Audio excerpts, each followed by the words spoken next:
Hello everybody. Today our topic is determination of charge to mass ratio. Yesterday we learnt about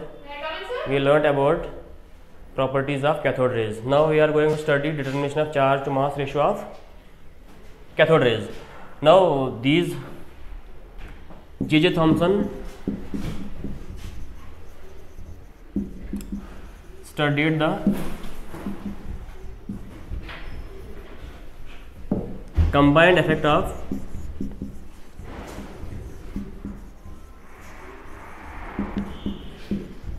magnetic and electric fields on cathode rays. इसने क्या किया काम, J.J. Thompson ने क्या काम किया कि कैथोड रेज को ऊपर मैग्नेटिक फील्ड भी लगाया और इलेक्ट्रिक फील्ड लगाया. But the fields were applied, both the fields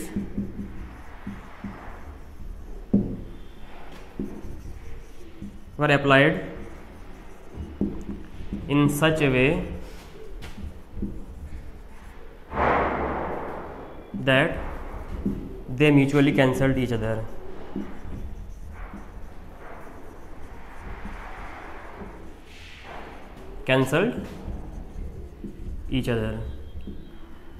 आपको पता है कि जो ये इलेक्ट्रिक ये कैथोड रेज होती हैं, ये इलेक्ट्रिक फील्ड और मैग्नेटिक फील्ड की वजह से डिफ्लेक्ट हो जाती हैं. अगर आपके पास मैग्नेटिक फील्ड है तो ये नॉर्थ पोल की तरफ डिफ्लेक्ट होती हैं. अगर आपको इलेक्ट्रिक फील्ड तो ये पॉजिटिवली चार्ज प्लेट की तरफ डिफ्लेक्ट होती हैं.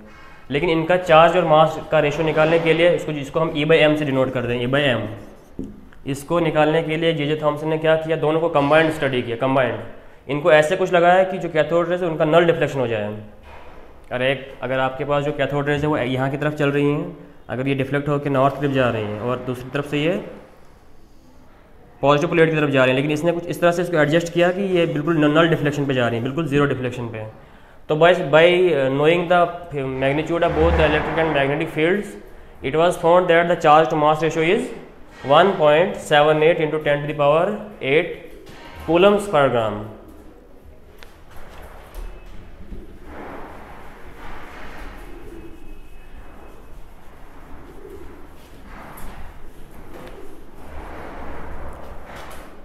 E/m ratio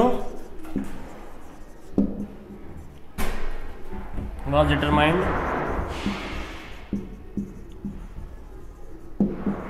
by knowing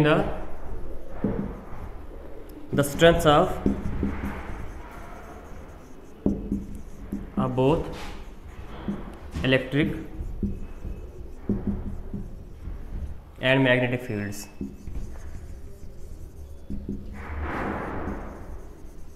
And the ratio came out to be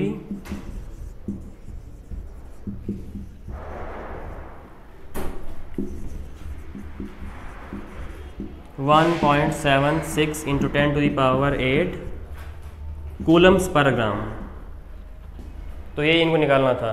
तो कैसे निकाला इन्होंने, both combined effect of electric and magnetic fields जो कैथोड रे ट्यूब के ऊपर इसने अप्लाई किया था. उससे क्या हुआ कि जो पहले नॉर्थ की तरफ डिफ्लेक्ट होना था, बाद में वो जीरो डिफ्लेक्शन शो करने लगा. क्यों? क्योंकि एक तरफ एग्जैक्टली उतना ही मैग्नेटिक फील्ड था, उतना ही इलेक्ट्रिक फील्ड था मैग्नीट्यूड में. तो नल डिफ्लेक्शन क्या था, zero.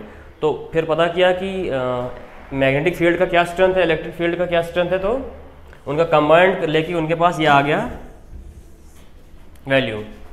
This was the combined value of the electric and magnetic fields and this is known as charge to mass ratio. उसके बाद द चार्ज ऑन इलेक्ट्रॉन. अब दूसरी बात हमारे पास आती है चार्ज ऑन इलेक्ट्रॉन. ये तो आ गया ना charge to mass ratio, E/m.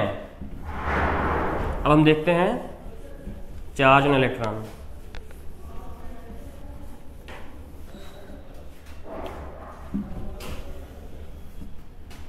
Charge on an electron. तो चार्ज निकाला था R.A. मिल्किन ने. R.A. मिल्किन in 1909 10 by his famous experiment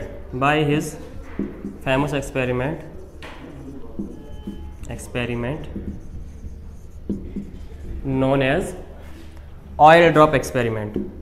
We will not go to the details.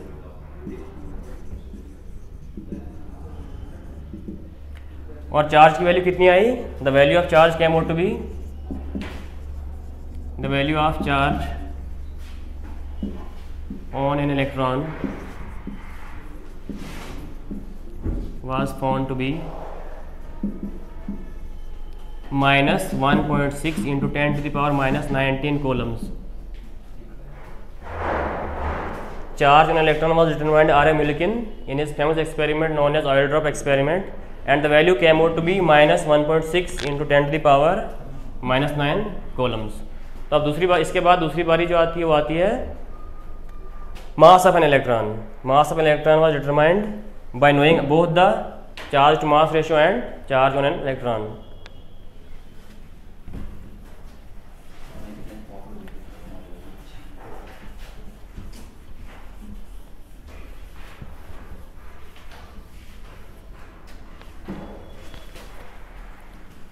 Now mass of an electron.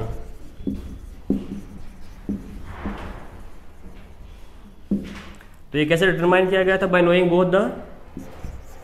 knowing both the values of E by M and E. जैसे हमें पता चल गई E by M भी पता चला और E भी पता चला, अब इससे आराम से मास निकाला जा सकता है, because mass should be equal to mass of an electron is equal to E by M. तो ये आ गया आपके पास M, because E and E will cancel. By substituting these two values we can determine the mass. तो हमें पहले से पता है कि 1.67 into 10 to the power 8 coulombs per gram upon E by M 1.76 into 10 to the power 8 coulombs per gram. तो ये निकल के आता है 9.1 into 10 to the power minus 28 grams. तो हमने कुछ भी नहीं किया, ये पहले से वैल्यू हमें पता है, E by M की वैल्यू भी पता है और E की वैल्यू भी पता है. तो इसको हमने सिर्फ सब्स्टिट्यूट करके क्या किया, ये आंसर निकाला, हमने कैलकुलेशन की और ये आपके पास आंसर निकल के आता है. इसको ग्राम की बजाय आप अगर केजी में लिखना चाहो तो इसको 1000 से क्या कर दो, डिवाइड कर दो, तो वो क्या आएगा 9.1 into 10 to the power minus 31 kilograms. तो अब हम इस पोजीशन में है कि इलेक्ट्रॉन की डेफिनेशन बता सकें. तो इलेक्ट्रॉन को कैसे डिफाइन किया जा सकता है? It is a sub atomic particle present in an atom which carries a mass of 9.1 into 10 to the power minus 31 kilograms and a charge of minus 1.6 into 10 to the power minus 19 coulomb, and it is about 1 by 1837 times the mass of an hydrogen atom.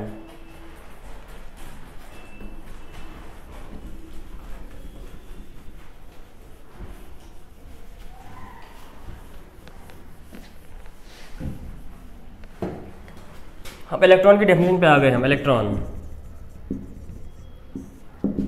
It is a sub atomic particle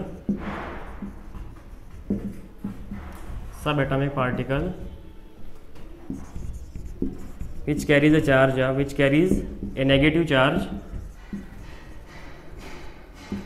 1.6 into 10 to the power minus 19 coulomb and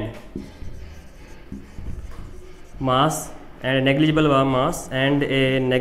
mass 9.1 into 10 to the power minus 31 kilograms, and it is about 1 upon 1837 times the mass of hydrogen atom.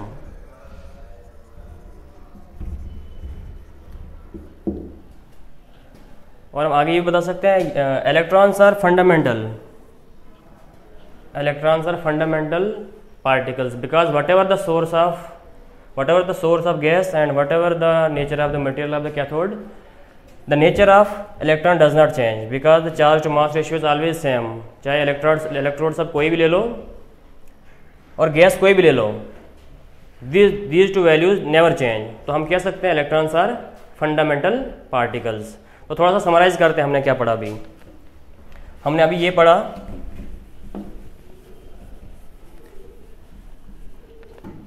पहले E by M ratio, फिर charge, फिर मास, फिर इसका definition. तो ए by M ratio सबसे पहले J Thomson ने किया था, इसीलिए इसको क्रेडिट भी दिया जाता है डिस्कवरी ऑफ इलेक्ट्रॉन के लिए। E by M ratio was first found by J Thomson, then the charge of electron was found out by R.M. Millikan, and then the mass of electron was found by anybody can determine it. By knowing these two values you can determine the charge. Thank you.